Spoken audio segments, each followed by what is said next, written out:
যে ভারত গত কয়েক বছর ধরে ভিসা বন্ধ করে সীমান্তে একের পর এক পুশইন করে বাণিজ্যিক চাপ সৃষ্টি করে বাংলাদেশকে কার্যত অবরুদ্ধ করার চেষ্টা করছিল, সেই ভারত হঠাৎ করেই কেন ট্যুরিস্ট ভিসার দরজা খুলে দিল? কি এমন ভয় কাজ করছিল দিল্লির ক্ষমতার করিডোরে? কেন হঠাৎ নরম হয়ে গেল তারা? কারণ তারা বুঝে গিয়েছিল বাংলাদেশ চীনে এমন একটি পদক্ষেপ নিতে যাচ্ছে যা শুধু ভারতের জন্য অস্বস্তিকর নয়, বরং দক্ষিণ এশিয়ার পুরো ভূরাজনৈতিক সমীকরণকেই উল্টে দিতে পারে। আর ঠিক সেই কারণেই শুরু হয়েছিল দিল্লির শেষ মুহূর্তের মনস্তাত্ত্বিক খেলা। কিন্তু তারা জানতো না, ড্রাগন যখন শিকার ধরে তখন সে শব্দ করে না, সে শেষ মুহূর্তে ছবল মারে।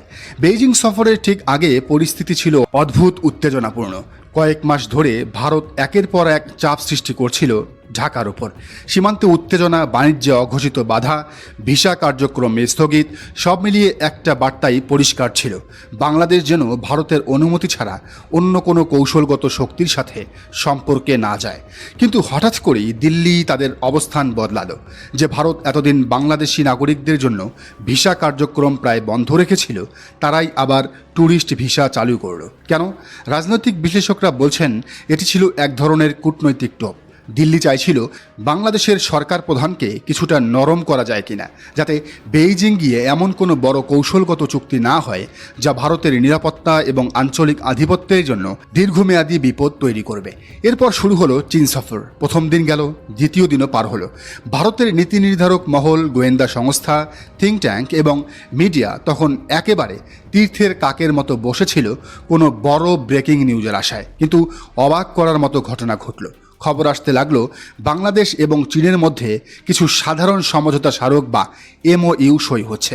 কোনো বড় চমক নেই, না তিস্তা মহাপরিকল্পনা, না দ্বিতীয় পদ্মা সেতু, না দ্বিতীয় যমুনা, না বড় কোনো ঋণ প্যাকেজ, আর না বিশাল অর্থনৈতিক সহায়তার ঘোষণা। ভারতীয় সংবাদ মাধ্যমগুলো ধীরে ধীরে স্বস্তির নিঃশ্বাস ফেলতে শুরু করলো। দিল্লির সাউথ ব্লকের কর্মকর্তারা হয়তো ভাবছিলেন সব চাপ কাজ করেছে। তারা ধরে নিল আমেরিকার কূটনৈতিক চাপ আর ভারতের সীমান্ত নীতির কারণে বাংলাদেশ হয়তো শেষ পর্যন্ত বড় কোনো সিদ্ধান্ত নেওয়ার সাহস দেখায়নি। তারা সবাই ভেবেছিল এই সফর শেষ পর্যন্ত একটি সাধারণ কূটনৈতিক সফর হিসেবেই শেষ হতে যাচ্ছে। কিন্তু কেউ জানতো না সবকিছুই ছিল একটি নিখুঁত ছদ্মবেশ। কারণ কখনো কখনো সবচেয়ে বড় আঘাতটা আসে একদম শেষ মুহূর্তে, সফরের শেষ দিন। প্রধানমন্ত্রী তারেক রহমান তখন দেশে ফেরার প্রস্তুতি নিচ্ছেন। ঠিক সেই মুহূর্তে বেইজিংয়ের গ্রেট হল অব দ্য পিপল থেকে এমন এক ঘোষণা এলো যা কার্যত দক্ষিণ এশিয়ার ভূরাজনীতিতে পারমাণবিক বিস্ফোরণের মতো আঘাত করল।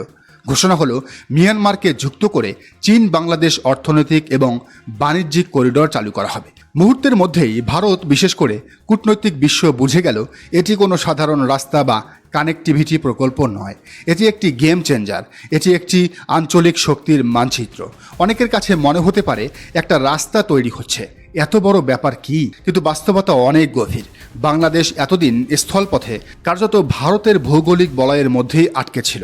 আমাদের স্থল বাণিজ্যের প্রধান নির্ভরতা ভারত। অন্যদিকে পূর্ব এশিয়ার বিশাল অর্থনৈতিক অঞ্চল, আসিয়ান মার্কেট এবং চীনের মূল বাণিজ্য প্রবাহের সাথে বাংলাদেশের সরাসরি কোনো সংযোগ বা কানেক্টিভিটি ছিল না। এই নতুন করিডোর সেটাই বদলে দিল। মিয়ানমারের ভেতর দিয়ে বাংলাদেশ সরাসরি চীনের বিশাল অর্থনৈতিক হাইওয়ের সাথে যুক্ত হতে যাচ্ছে, অর্থাৎ ভারতকে পাশ কাটিয়ে নতুন বাণিজ্য পথ। কিন্তু এখানেই শেষ নয়। গত কয়েক বছর ধরে বাংলাদেশের সবচেয়ে বড় মানবিক এবং নিরাপত্তা সংকট হচ্ছে রোহিঙ্গা সমস্যা। মায়ানমার থেকে বাস্তুচ্যুত লাখ লাখ রোহিঙ্গা এখন বাংলাদেশের জন্য বিশাল অর্থনৈতিক চাপ।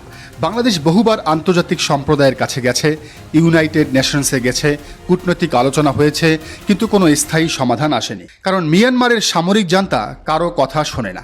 কিন্তু একটি রাষ্ট্র আছে যার কথা তারা শোনে, আর সেটি হলো চায়না। মিয়ানমারের সেনাবাহিনী থেকে শুরু করে সীমান্তের শক্তিশালী আরাকান আর্মি, সব পক্ষের উপরই চীনের প্রভাব অত্যন্ত শক্তিশালী। এখন যখন মিয়ানমার এই করিডোরের অংশ হবে, যখন তাদের ভূখণ্ডের উপর দিয়ে চীনের বিশাল বাণিজ্য প্রবাহ চলবে, তখন মিয়ানমারকে স্থিতিশীল দেখা চীনের নিজের স্বার্থে পরিণত হবে।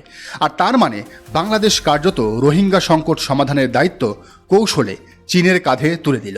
এক ঢিলে তিন পাখি। প্রথমত, চীনের সাথে সরাসরি স্থল বাণিজ্য পথ তৈরি হলো। দ্বিতীয়ত, ভারতের ওপর বাংলাদেশের স্থল নির্ভরতা নাটকীয়ভাবে কমে গেল। তৃতীয়ত, রোহিঙ্গা প্রত্যাবাসনের প্রশ্নে চীন নিজেই এখন সক্রিয় হতে বাধ্য হবে। কিন্তু এই করিডর শুধু অর্থনৈতিক করিডর নয়, এর ভেতরে লুকিয়ে আছে সামরিক বাস্তবতা। ভাবুন একবার, চীনের বিপুল পণ্য, বিনিয়োগ এবং কৌশলগত কার্গো যদি এই করিডর দিয়ে বাংলাদেশের পোর্ট অফ চিটাগাং এবং মোংলা পোর্টে পৌঁছায়, তাহলে এই পুরো রুটের নিরাপত্তা নিশ্চিত করা কৌশলগত বাধ্যবাধকতা হয়ে দাঁড়াবে। অর্থাৎ চীন শুধু বিনিয়োগ করবে না, এই রুটের স্থিতিশীলতা রক্ষায়ও তাদের দীর্ঘমেয়াদী আগ্রহ তৈরি হবে। আর এখানেই ভারতের সবচেয়ে বড় উদ্বেগ। দিল্লির নীতি নির্ধারকরা এখন বুঝতে শুরু করেছেন এটি কেবল একটি বাণিজ্যিক করিডোর নয়, এটি ভারতের তথাকথিত অ্যাক্ট ইস্ট পলিসির জন্য একটি বড় কৌশলগত চ্যালেঞ্জ।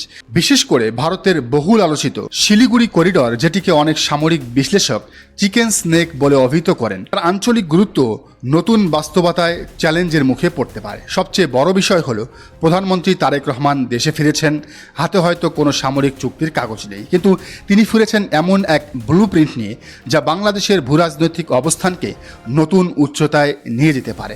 আর দেশে ফিরে সরাসরি মহাকাশ গবেষণা কেন্দ্র পরিদর্শন, অনেক বিশ্লেষকদের মতে এটিও একটি প্রতীকী বার্তা। বার্তাটি পরিষ্কার, বাংলাদেশ এখন শুধু আঞ্চলিক রাজনীতির দর্শক নয়, বাংলাদেশ প্রযুক্তি, কৌশল, অবকাঠামো এবং আন্তর্জাতিক ভারসাম্যের নতুন খেলায় প্রবেশ করছে। অপেক্ষা এখন আগামী কয়েক মাসের, কারণ ইতিহাসের নতুন এই অধ্যায়ে বাংলাদেশ আর কারো পেছনের উঠান নয়। বাংলাদেশ এখন বিশ্ব দাবার বোর্ডে নিজেই একটি গেম চেঞ্জার। আর দক্ষিণ এশিয়ার শক্তির ভারসাম্য হয়তো আজ থেকেই বদলাতে শুরু করছে। আরেকটি বিষয় খেয়াল রাখতে হবে, সেটি হলো চীন থেকে আসার পর প্রধানমন্ত্রী তারেক রহমান এবং বিএনপি জামায়াতের প্রতি উদারতার নীতি দেখাচ্ছে, জামায়াতের প্রশংসা করছে, জামায়াত আমিরের কথায় হাততালি দিচ্ছে, জামায়াতের অতীত নেতাদের ব্যাপারে তারা পজিটিভ কথা বলছে। তার মানে সরকার চায়, বিএনপি সরকার চায়, তারেক রহমান সরকার চায় জামায়াতের সাথে মিলেমিশে এই সরকারটি রান করতে, যাতে ভারত কোনো ধরনের ঝামেলা করতে না পারে। দর্শক, বিষয়টিকে আপনি কিভাবে দেখছেন জানান মন্তব্যের ঘরে। আর এই চ্যানেলে নতুন হলে অবশ্যই সাবস্ক্রাইব করুন এবং বেল আইকনটি বাজিয়ে রাখুন, যাতে পরবর্তী ভিডিওর নোটিফিকেশন আপনি পান।